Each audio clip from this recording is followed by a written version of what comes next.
Hi, Candace. Hi, Dr. Raj. How are you? I'm well. How are you? Doing great. Thanks. Good to be with you this morning. Yeah, you too. Thank you. With this week being National Women's Health Week, what are some things that we as women can do to become healthier? Well, number one, the theme of this week is it's your time. And that means we're empowering women to really prioritize their own health. You know, women spend so much time taking care of those around them, they often neglect themselves, and that's a big issue. So we really want to encourage women to get to the doctor for those regular checkups, not engage in risky behaviors like smoking or not wearing seatbelts. And one of the two keys to, good health is really exercise as well as nutrition. And when it comes to physical exercise, do you have any tips on starting an exercise routine that we can actually stick with? Yes, absolutely.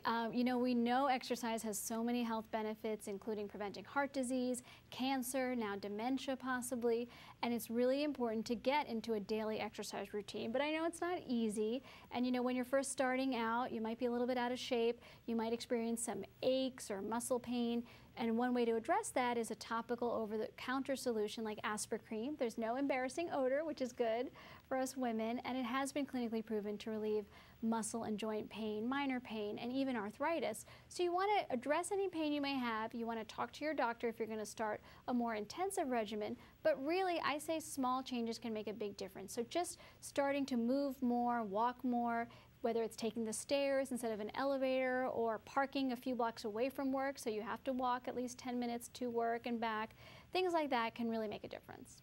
And what can we do to prevent injuries?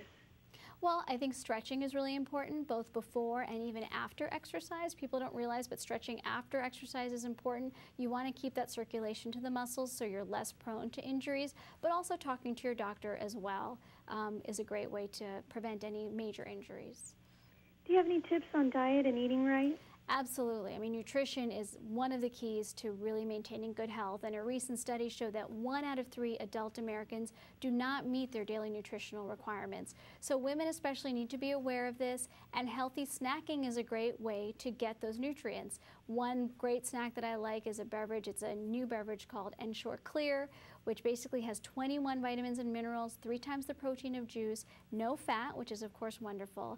Comes in blueberry pomegranate or peach flavor, which are delicious. And it's just a very quick, convenient way to get those vital nutrients and minerals. And then when we're talking about something you can actually chew on, I love golden raisins or regular raisins. California raisins are naturally sweet. There's no sugar added. They have fiber and antioxidants, which we know are so important for our health.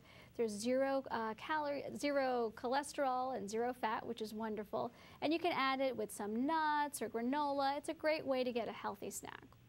And what can we as women do to improve our mental well-being and gain confidence? I think in general, women need to manage their stress better, and first of all, recognize the stress that they're under. As women, often if you're a working mom or you're a stay-at-home mom, there's a lot of stress involved there, caring for elderly parents as well. I think talking to people about your stress is very important, whether it's friends or loved ones, or even a professional counselor or a support group. And then there are certainly things you can do on your own to manage stress, like exercise, which I think is a wonderful stress reliever, as well as yoga or meditation. These are all ways you can address your stress so that it doesn't affect you, not only mentally, but stress can have physical effects as well. And do you have any additional tips or information you'd like to share?